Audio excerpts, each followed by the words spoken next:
that all he did? Oh, no, it couldn't be. No. Here we are, picking up from what we did yesterday. Yesterday I showed you the reduction potential table, and I invited you to take a reduction potential table. I will be happy to make more copies of it. You will want that as you think about what you're going to do for your battery lab.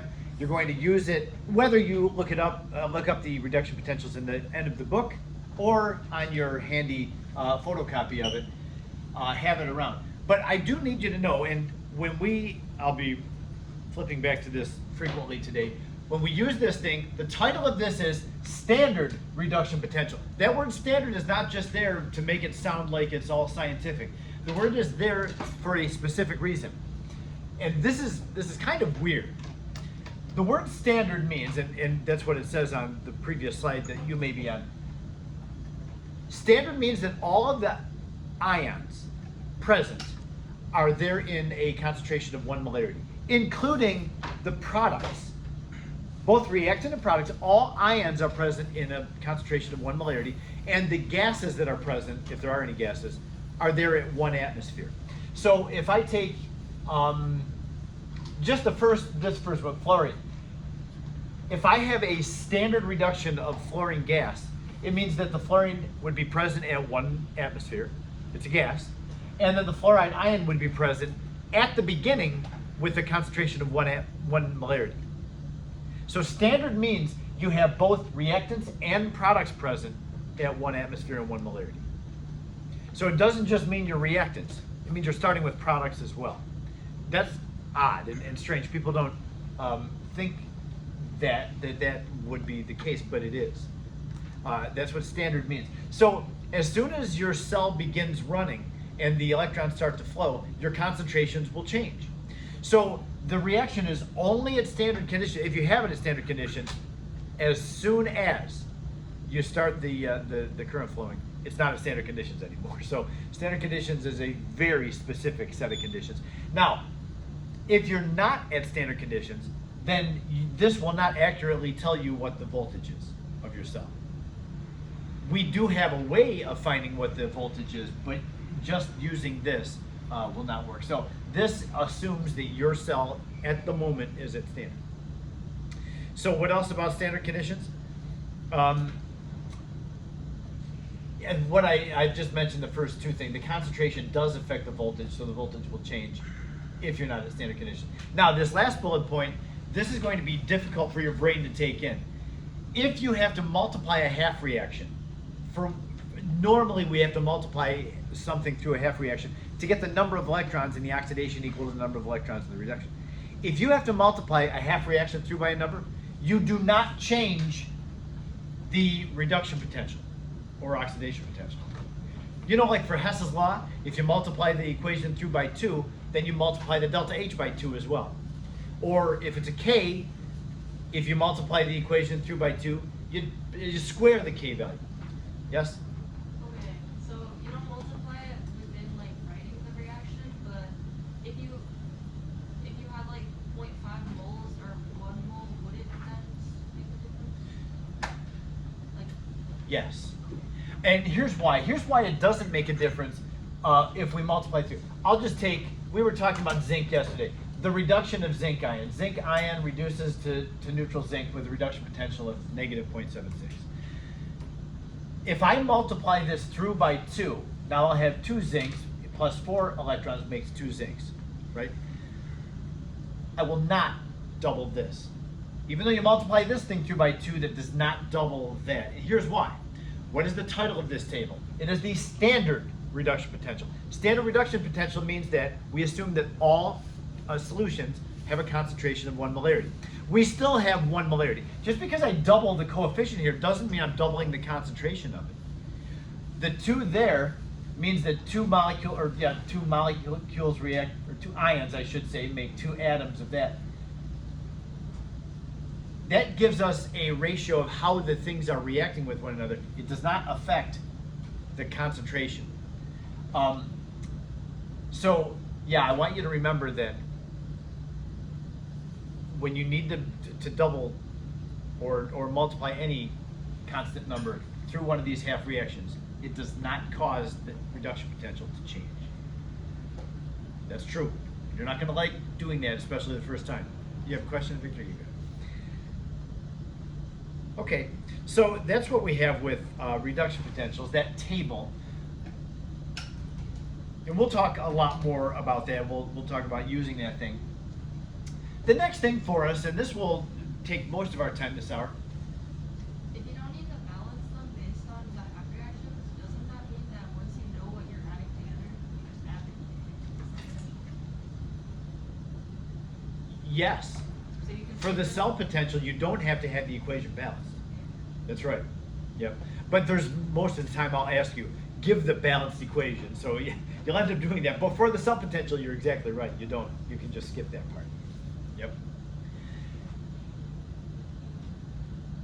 We need to be able to draw a sketch of a cell with the two beakers side by side and a salt bridge connecting them and an electrode in each and a wire running from one electrode to the other. We have to be able to do all that sketching.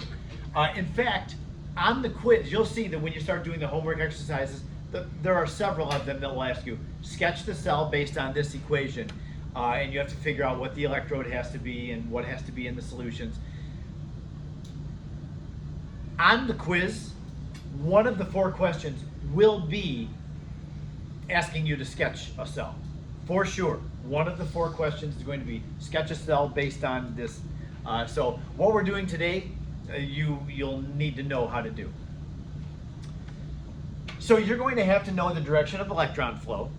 The problem doesn't tell you that. I mean, like in the reading quiz, I had the drawing that showed what direction the electrons were going. But if you have a chemical equation, then you have to figure out what direction the electrons are going. Identify the anode and the cathode, and we talked about that in the reading quiz too. Anode is where the oxidation occurs, and the cathode is where the reduction occurs. I always was able to remember this because anode and oxidation both start with vowels. Cathode and reduction both start with consonants. So, boom, I've got it, and I won't get confused between those two. And I still use that today. That's very helpful. You do need to know what electrode goes into each compartment. Now, the electrode is the bar of metal that goes in. You always will put a bar of metal into each solution. There's always 2 compartments, an anode and a cathode. Each of those need a metal bar that sits in them. Now, look at these 2 bullet points. This is really important, and it confuses people sometimes. If your half reaction includes a solid metal, then that metal needs to be your electrode. That's what it says in the first bullet point here.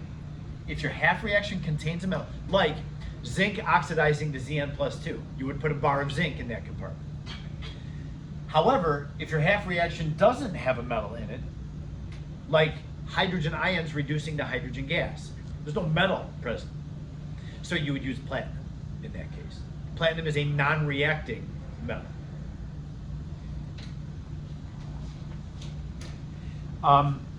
Let's take a look at some other times we would have to use platinum.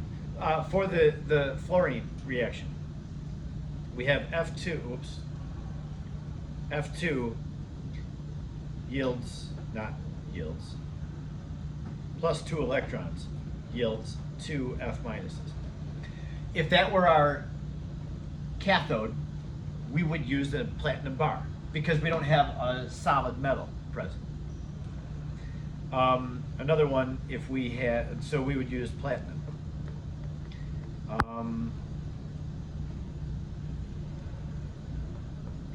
The reduction of water plus 4 electrons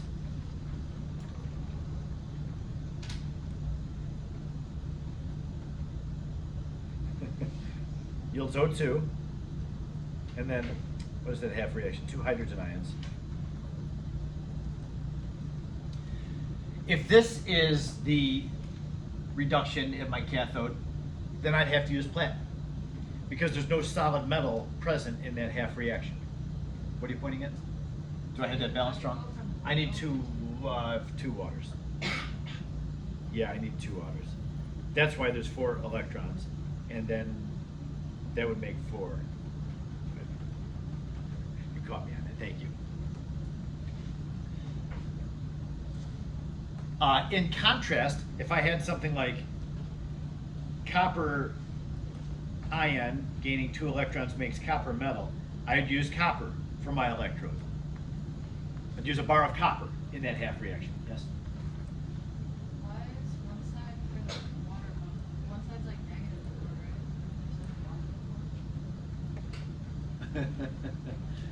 four, right? Yes, it is. What is? I'll just have to cheat and go back to that one. That may give off hydroxide.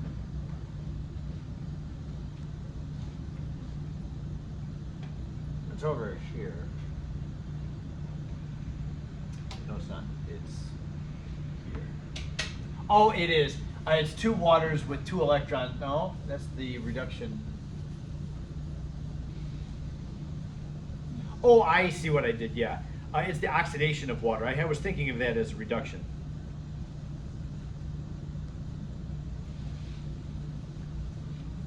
Because yeah, in this case, oxygen is oxidizing. It's going from here to here. So the electrons need to be on the other side. Yeah. Thank you for that. So yeah, that's an oxidation. My 4 electrons need to be over there.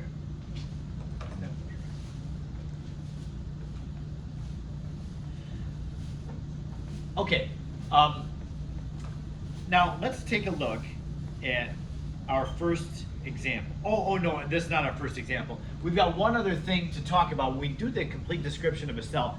Often, this is one of those things that you'll just wonder, why did somebody ever come up with this, and what good does it do anybody? But it is part of electrochemistry, so we have to understand it.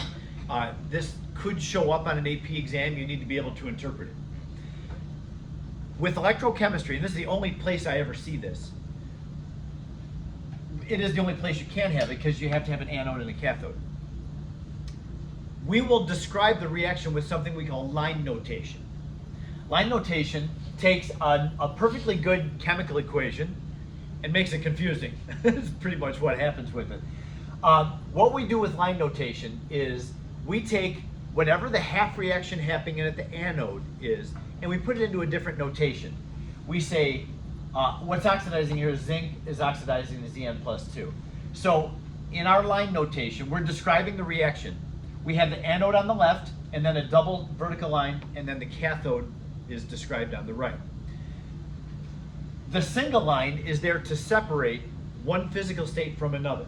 So I'm giving you a really easy one at first. You're going to look at this and think, that's not confusing, it looks easy enough, but it does get complicated. So yeah, we use a single line to separate physical states. We have zinc solid oxidizing to zinc+2. Now we always write the anode on the left. So when you see the double line, you know that to the left of the double line is going to be the anode. And so an oxidation is going to occur. We're going to see an increase in the oxidation number. On the right side of the double line, we're going to see a decrease in the oxidation number. That's where the reduction is happening. Another thing about line notation is that you need to start your line notation with the electrode that's going to be in that compartment. So it just turns out that since this half reaction has a metal in it, we know that a solid piece of zinc will be the electrode. And over here, this half reaction has a solid metal in it. The electrode over here will be the copper, a bar of copper.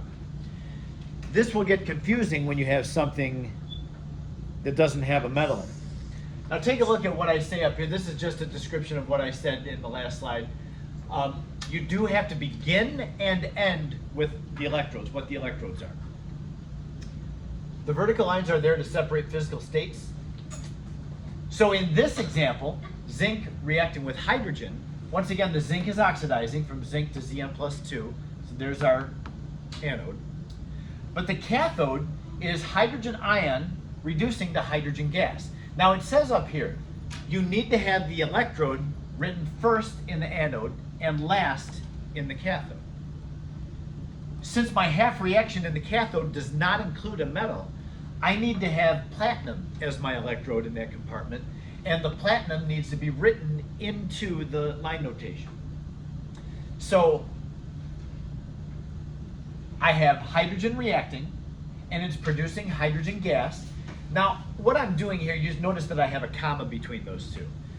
If they're the same physical state, you put the reactant first, but comma, and then whatever the product is. I consider aqueous and gases to be the same physical state. They're both considered dispersed states of matter. So I have no problem just considering aqueous hydrogen and hydrogen gas being the same physical state. If you disagree with that, if you don't like that, you can put a vertical line between those two and say, okay, hydrogen is changing to a different physical state as it changes into hydrogen gas, but then platinum is the electrode on that side that's allowing that to happen. Yes? Wait, is it just for hydrogen or for It's for any time you have an all aqueous phase reaction. Now, you might be able to argue, well, hydrogen gas is an aqueous phase because it bubbles out of the solution and it's not really there for any longer than, until it takes to bubble out. So it would also be correct to write it, like this. Zinc makes zinc plus 2. Hydrogen ion, hydrogen gas, platinum. So for each side of the double line, you're writing what the reactants and products are. But if you need a non-reacting electrode, like an inert electrode, then you have to write what the changes, reactants and then products, and then another line for the electrode. So like I say, if the half reaction is all aqueous phase, then you'll have to use platinum as the electrode. We're going to do this for all the examples that we do, and hopefully it will become clear what the line notation looks like. But yeah, line notation it's kind of like hieroglyphics. You're trying to represent this reaction. Now, even me, I don't love line notation. It's not cool to me. Writing a chemical equation, you have everything that you need in the chemical equation except what the electrode is. Well, we can figure out what the electrode is. I don't see why we have to do this, but it's a part of chemistry, so we do it. With that, we'll be able to do questions like this, number 36, and this is just part B in it. Part A would have been a different reaction that's happening. All the instructions would have been the same. So, yes, So if half reaction include like something like mercury, would it be considered metal or not? Mercury is definitely a metal, but it's a liquid. You're not going to have anything with mercury because we're assuming that all of the ions that will be produced in this type of reaction are going to be aqueous phase ions, and mercury would not mix with water. Mercury is not going to dissolve in water, so if you put mercury and water together, the mercury will just fall to the bottom of the container. You'll have this nice silvery liquid on the bottom, and then the water will be sitting on top of it. So as the mercury oxidizes and becomes positive ions, those mercury ions will go into the water. So you have a liquid mercury with an aqueous phase. I would say all that is the same physical state too. But somebody could argue that it's not the same physical state. So my answer to that is we're not going to have mercury. We won't have any liquids at all in these, I don't think. Like bromine is a liquid when it's pure too, but I don't think bromine shows up in any of the line notation question. So let's take a look. Let's do this one. For the first two examples here, I'm going to go through it with you. And then for the third example, I'll ask you to try it on your own. See if you can pick this up and do all the things that they ask for. So it says, number one, we're going to sketch the galvanic cell. I'm going to number the instructions for us. Number one, we're going to sketch the cell based on this reaction. How would this look in the real? Second thing is show the direction of electron flow. Number three, we're going to show the direction of ion migration in the salt bridge. Where are the positives going in the salt bridge? Where are the negatives going? Turns out that they always go the same place. So once you get the hang of what the salt bridge is doing, it never is going to change on you. Number four, we're going to identify the cathode and the anode. And number five, we're going to give the line notation. Number six, we're going to give the overall balance equation. And number seven, we're going to give the cell potential. So we have to do 7 things for this one question. So by the end, we'll make sure that we have them all there. when I draw a galvanic cell, I'll always do the two cell or the two beaker side by side drawing, like that. I've got solution in both, salt bridge connecting the two. So yeah, this is the way I always begin my sketches of cells. You could, if you wanted to, you could put a beaker in there with a porous cup inside of it, and then that means that you'll have an electrode on the outside of the porous cup and then one on the inside of the porous cup, and they would be connected by a wire. You could do this if you wanted to. There's nothing wrong with this. I find this is nicer because you actually have a salt bridge to show the direction of the ion flow. You don't have that salt bridge in the porous cup, but this does work. And you may have noticed that in the textbook, the Zundals did something like this.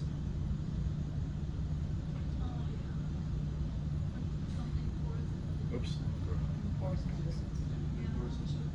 Yeah, they have the two beakers, the two compartments connected by this disc right in here. I don't know, I've never seen this setup. I don't know if they actually make glassware that will have that in it. I don't really think they do, so they're just like making up a piece of glassware. I mean, maybe this exists, but like if your disc became dislodged, you're kind of stuck. You have to throw the thing away. I don't know if you can actually remediate that. So yeah, you can do this if you want to, knock yourself out. But yeah, you're going to see that I always do it like this. And I don't care. You're welcome on the quiz. You can do. I told you there will be a sketch on the quiz, so do it like that or like that if you want. All right, so I just find that with the salt bridge in there, we have everything and we can draw out of it. We don't have to like compensate for anything when we're just doing it the traditional way. So make sure. Make sure that you have your two electrodes connected by a wire, and I don't think you're ever going to forget the wire because you do have, one of the things is the direction of, number two, the direction of electron flow. You need to show the wire so that you can show the direction of electron flow. Okay, so I have, and this is another one of those things, I just try to do it systematically, so I always do the same thing. I always do my anode on the left and my cathode on the right, so that the electrons are flowing from the left to the right every time. You don't have to. You can put the anode on the right if you want to and certainly run it over to the left. You saw in the reading quiz, that was one of those.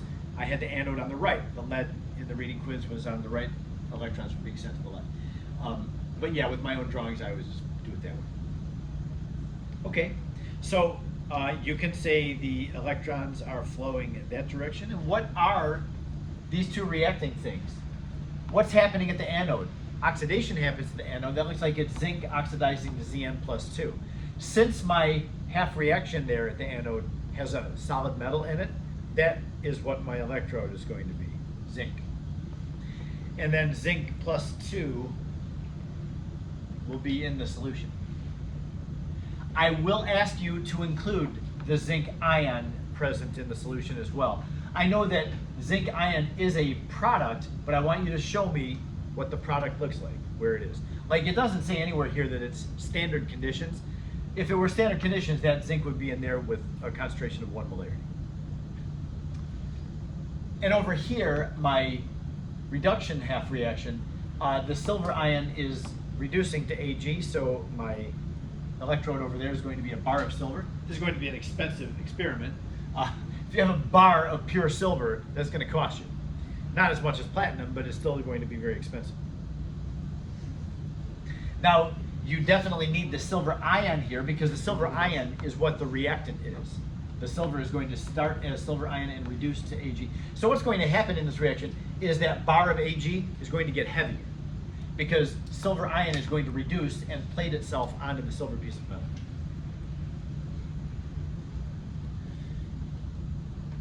Okay, so what have we missed? We have shown the direction of electron flow from the anode to the cathode. We've shown we have not shown the direction of ion migration in the salt bridge. Since the anode loses electrons, losing negative charge, that means negative charges have to flow into the anode from the salt bridge. So just do it like that. I want to see some negatives going from the salt bridge into the anode. And then as electrons come over here, it's going to build up negative charge unless positive ions flow in from the salt bridge. So yeah, that's what it means when it says show the direction of ion migration in the salt bridge. Would we need any counter ions? No. Yeah, that's not going to be necessary. We don't know what those counter ions are here. So yeah, you could just include the things that are reacting and produced. And spectator ions don't need to be there. So we have the direction of ion migration in the salt bridge. Number 4, identify the cathode and the anode. We've got that. Number 5, get the line notation. We don't have that yet. So remember, the line notation is going to have the anode on the left and the cathode on the right. In the anode, zinc is oxidizing to Zn+2. In the cathode, silver ions are reducing to Ag. Very simple line notation. This is a Mickey Mouse example for sure to start us with. The next thing, give the overall balanced equation. We don't have that yet. Is this equation balanced? One zinc on the left, one zinc on the right, one silver on the left, one silver on the right. Is it balanced? Nope. Remember, redox reaction, and good call on that, Surya. Redox reactions have to be balanced in atoms and in charge. Yes, I have 1 and 1 for both the oxidation and reduction, but I don't have the same number of electrons. The zinc is giving off 2 electrons. The silver is taking in 1 electron. That can't happen. So what do we do to balance this thing? Well, if you're not sure, one of your options would be, I'm running out of room. One of the options would be to write the half reactions. So over somewhere off to the side, you put ox, red. Oh, wouldn't this be fun? And so give yourself the half reaction. Zn yields Zn+2, and 2 electrons are given off. The reduction is Ag positive, reduces to Ag neutral. So that has to take in an electron. Now, do you know what to do to balance this equation? Yes, we have to get the electrons equal to each other. So multiply this thing through by 2. And that means that the electrons will cancel out. And coming back up here to this, we would have 2 Ags there and 2 Ags there. Don't be afraid to do this if it's not obvious how the thing balances out. And it may require you to go back and do this. One of the nice things about this, though, now, is that the reduction potential table, it has the entire balanced half reaction for you. All you have to do is get the electrons equal to each other. That's all you'll have to do for this. So doing the half reactions in this chapter is not painful.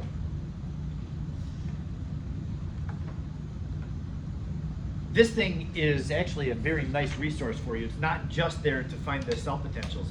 Having the entire half reactions there and balanced for you, that's really nice and can save you a whole lot of effort if you're paying attention to what it gives you. Okay, so I think that's it for that one. Oh no, we have one more thing, the cell potential.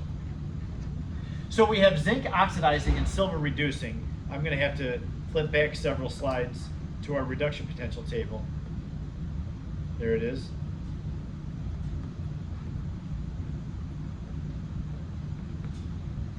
Zinc, oh, let's do the silver first. Silver is reducing in this reaction.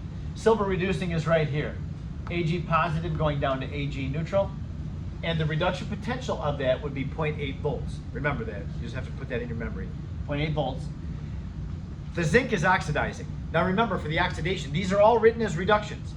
So when you know what's oxidizing, you have to find it as a product of these reductions, because it's for the oxidation, the half reaction has to get turned around. So we're going to find zinc right here. Turn it around. So the zinc is a reactant and it's making, I can actually write that in there, if I can see it. Yep. Sorry. There.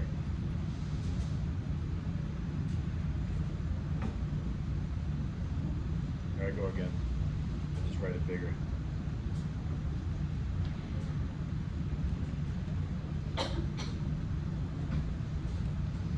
So just turn that thing around, and then you'll have to change the sign on the reduction potential to make it an oxidation.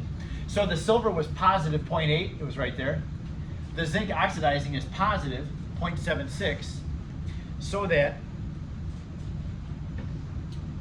I'll get there. Here we are. This term is positive 0.76 volts, that term. The reduction was positive 0.80 volts. So together, the cell potential is positive 1.56 volts.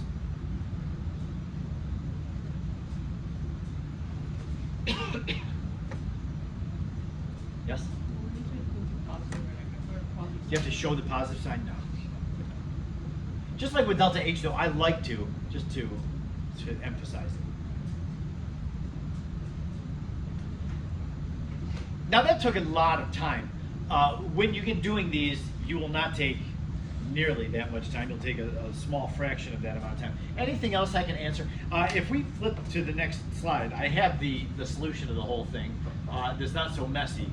We can see the direction of ion migration. We can see the electrode labeled and the ions that are in there, the ion migration, balanced equation, the line notation. I didn't have the cell potential in there.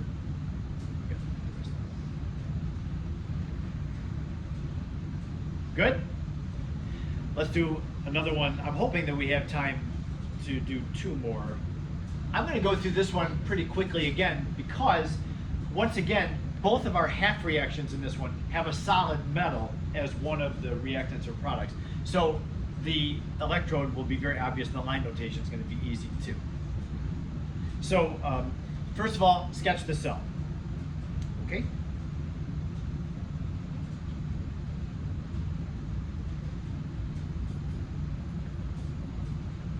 Start the cell the same way every time. We'll need an electrode in both.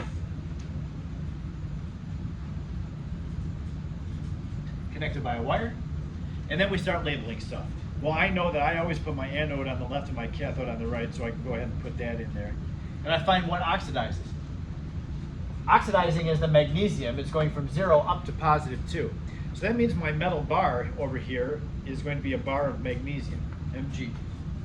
And in the solution, I'm going to have Mg plus 2, the product. Over here in the cathode, I've got aluminum ions that are reducing to metallic aluminum. So that's sketching the cell. This one didn't specifically ask you to show the direction of electron flow, so you don't have to include that if you don't want to. I always do, just to make it obvious. But you do always need to identify what the bar is made of and what's in the solution. That's important. Like if there's a reactant or product in there, you need to show it. Okay, identify the anode and cathode. Those are done. I would say that the electrons are flowing from the anode to the cathode. Determine the cell potential. So once again, we have to go back to the table. We haven't seen aluminum or magnesium yet, so away we go. Remember, the magnesium is oxidizing and the aluminum is reducing. So I'll get rid of that. Okay, I'm going to allow you to find these.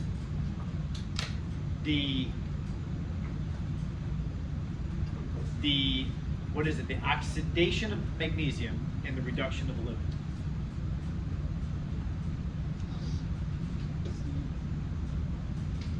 Can you see them?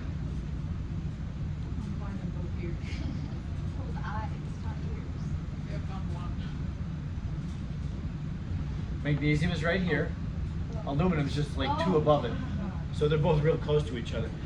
One of them needs to be turned around. Which one turns around? The magnesium. It's the one that's oxidizing. So this negative 2.3, whoops. This negative 2.37 has to get multiplied by -1. And then this 1.66 is the reduction of aluminum. Is that going to give us a positive cell potential? Yes, it will. It has to. because otherwise our chemical equation is wrong. So yeah, this thing is a big negative number, turns around and give a big positive number, and that's a big negative number, but it's not as big as the big positive number. So it adds up to give a positive value for the cell potential. Okay, here we are. So the cell potential was positive 2.37, that was the magnesium, plus negative 1.66, that was the aluminum.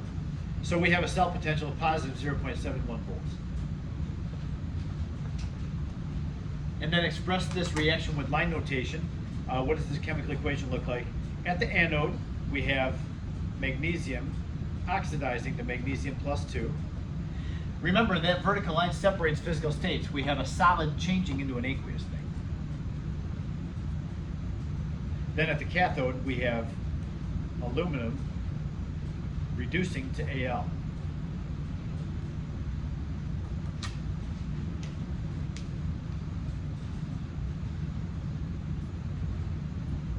Yes? So when we like balance the equations, we have there's different amount of electrons and protons. Yes. This didn't ask us to balance. And by the way, the line notation never has to be balanced. You just have to say what the reactants and products are for both sides. This didn't ask us to give the balance equation, so we just don't. And you don't like multiply like cell potential. Nope, nope. I know that we would have to have 2's in front of the ALs and 3's in front of the magnesiums, but that doesn't affect the cell potential, right? When you multiply a half reaction through, you don't change the cell potential. I told you wouldn't like that. Okay, with a little bit of time left, I'm going to ask you. Dropped it right on the tip. That's not good. Would you try this one? This one, you're going to have one of your compartments is going to be an aqueous phase reaction, reactants and products. See what you do with that.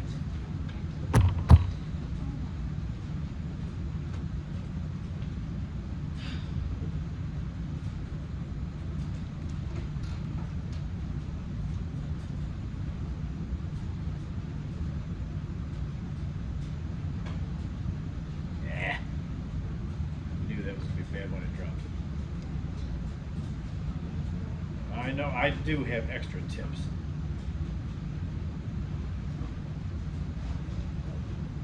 Oh.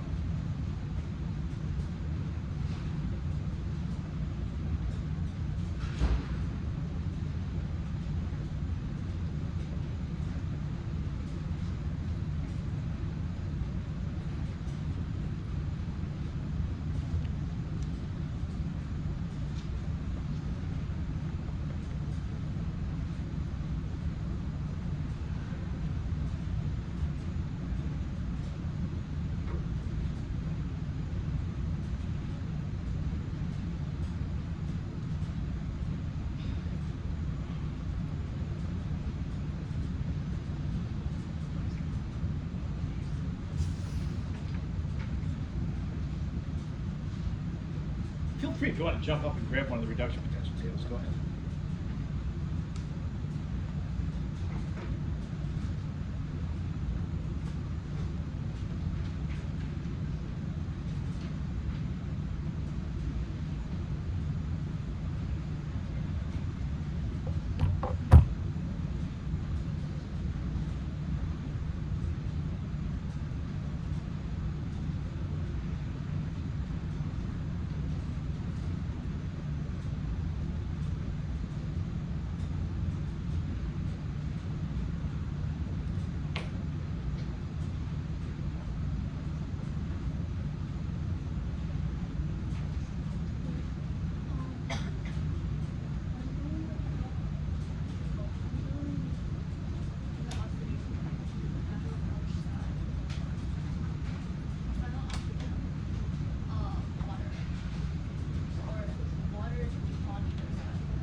That has to be in the cathode. Yes. So you put both the reactants and products in there. And there's another reactant too. It's in the appendix of the book, right after the KSP on page 825.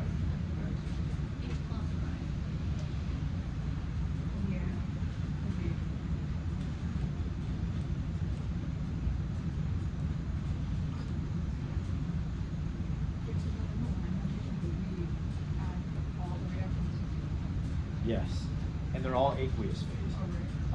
But you don't ever put electrons into it, so you only have two reactants. You have that and that, yes. Oh, no, you know, you're looking at the wrong one. That makes MnO2. It's just a couple down from there. Yeah.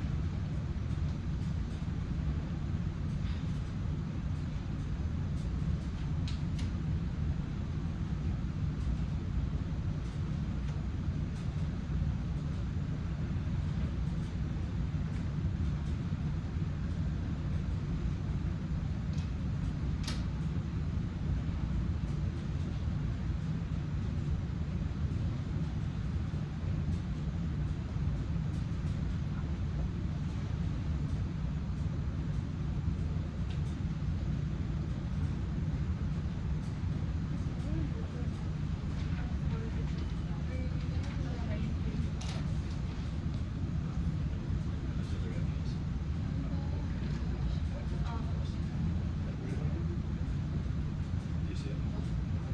Yep. Oh, you're right by it. Isn't that it? Isn't that plus 2 going to neutral?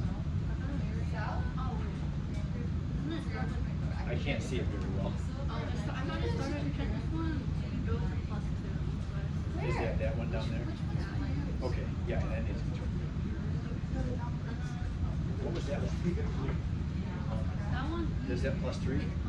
Okay. It's just about time to go. I was afraid of this happening. I don't, you may be close to being done or maybe done. This is what we're looking for. And just a quick thing that I wanted to mention. This is going to be the new thing, the cathode. You need a platinum electrode because the reactants and products are all aqueous. The reactants must include hydrogen. If you look at the half reaction for the reduction of permanganate, it's permanganate reacting with hydrogen. It's not going to happen with no hydrogen there. So you have to have the hydrogen ions in there as well, and then the product should be there too. Look at the line notation. The manganese, hydrogen, and manganese and permanganate are all the same physical state, so you just separate them with commas. Permanganate reacting with hydrogen to make Mn+2. And I know it's kind of weird because you look at this and think, well, how do you know where the reactants end and where the products begin? You don't have to. Just put them in order with reactants on the left and then products on the right. Because this half reaction doesn't have a solid metal involved. Oh, okay. So when it does, you use that metal for the electrode, but when it doesn't, you use platinum. We'll do this more tomorrow. Now, I only have a few seconds. I did want to spend a few minutes talking about the battery lab because many are starting to think about the battery lab. I do need to make something very clear. There are some banned substances that you may not use. We do this for your protection. We've had people burn themselves or generate chlorine and breathe it in and hurt their lungs. So no group 1 metals, no sodium, potassium, lithium, no halogens. You cannot bring or make chlorine gas or fluorine. I know fluorine is the highest reduction, but you can't use it. No concentrated acids. Don't show up with a bottle of concentrated acid. And nothing greater than 10% peroxide. I mean, when I say nothing greater, if you use peroxide, it must not be greater than 10%. You must buy a bottle of it that says 10% or less. What about? Because you can Wait, find are it we bringing higher our own percentage, materials? but you can't use it. What? Are we bringing our own material? Yeah. Oh. I will provide a few things. I'll tell you about that later. I'll provide stuff for a salt bridge and some weak acid for acidifying stuff. That's it. Didn't you say you can make multiple and stack them all up? Guys,